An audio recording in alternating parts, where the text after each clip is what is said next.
next year, they will know, the bureaucracies will know that I'm a lame duck, and all they have to do is wait me out.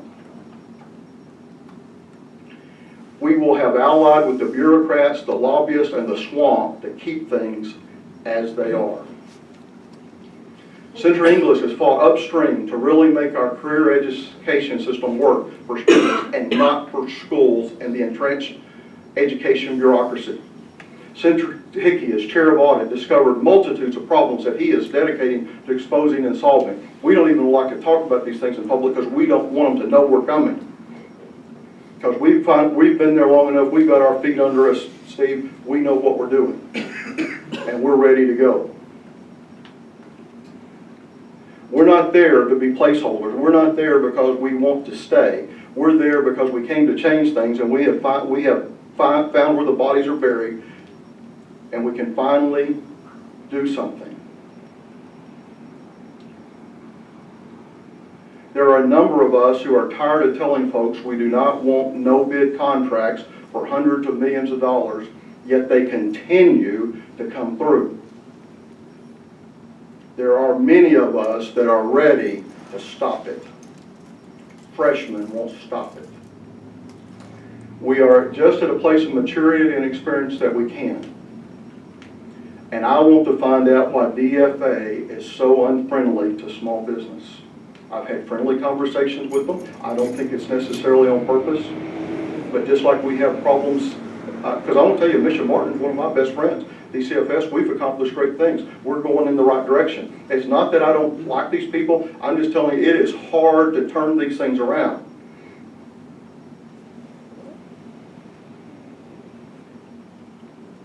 But I, nor Kim Hammer, or Doyle Webb, or anyone else that is going to be an inexperienced legislature is going to do it. You don't even know where to start. I worked for term limits in the 90s. I still believe in term limits. They did some very good things. They got rid of lifetime legislators. They uncovered some corruption. But it wasn't until my first few months of my first term I began to see the problems they created by we created by making them too short. My last night of the session, I was in the House chamber with about a dozen members. We had to make it, as I said on the floor, one of the things that you do is you network, because you've got to build relationships if you're going to get anything done. And sitting there on the House floor, last night we're done, and I realized 1/3 of these relationships aren't going to matter as far as this is concerned. They're going to be gone. But then I had the scariest of thoughts, because I was unusual. Not very many people start in the Senate. But I had the scariest thought that you can imagine if you've served. 1/3 of these people will be back as sophomores next year, and they don't know any more than I do. You just cannot imagine how complex and how big it is. And you've been voting on 50 and 60 bills a day, scrambling to try to figure out what the right answers are without knowing, and having to trust somebody.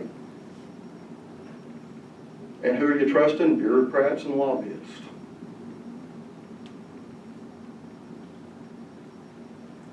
It's nice to be there long enough that you can trust yourself. And the other 1/3 will be seniors. They'll be the leaders. They'll be going into their 5th year and lame ducks.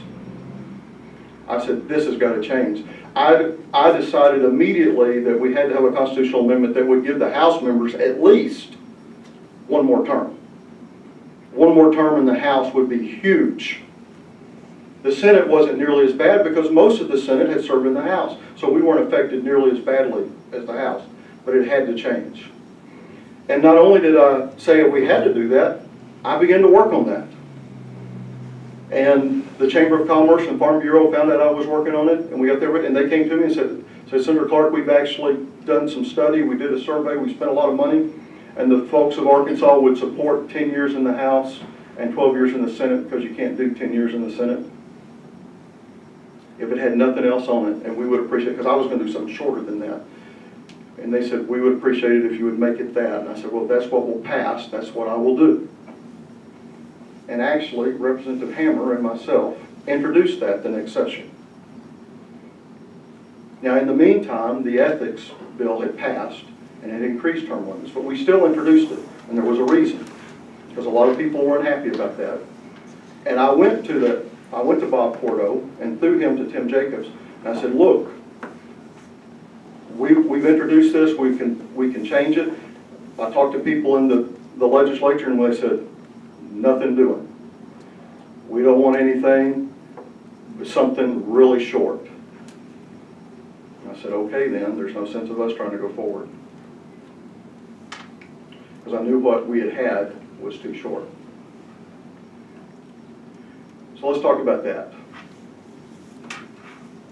As conservatives, we're supposed to be about good government. Right? Yes. So if you vote for a term limits proposal because you're mad, if you vote for a bad, terrible term limits proposal because you're mad about what somebody did before, don't call yourself a conservative. Let's talk about that ethics bill. I did not vote to put it on the ballot. But let me tell you something, those that did, most of those were not trying to trick you. Nobody thought it would pass. I was going to vote against it till the last minute, and let me tell you why I did not. A guy who almost always votes yes or no, why I did not vote. Because I came up and out of wisdom I said, I vote against that, Steve. And next election, that's what the postcard will say. He voted against the ethics amendment. And you know what? A lot of you in this room would have never went any further than that. He voted against the ethics amendment. And so they didn't vote for it because they were trying to trick you. They were just saying, I better not vote against that. And by the way, I thought the fact that we had term limits in the middle of it was deceptive, and I fought against it, and I believe Garland County was the only county to defeat it. But it's a good bill. I only worked against it because it was deceptive, not because the bill itself was bad. And so now we have it. Now, let's go further, because if we're against, if we're mad because the legislature put term limits out there and they were deceptive, then you cannot vote for this term limits proposal.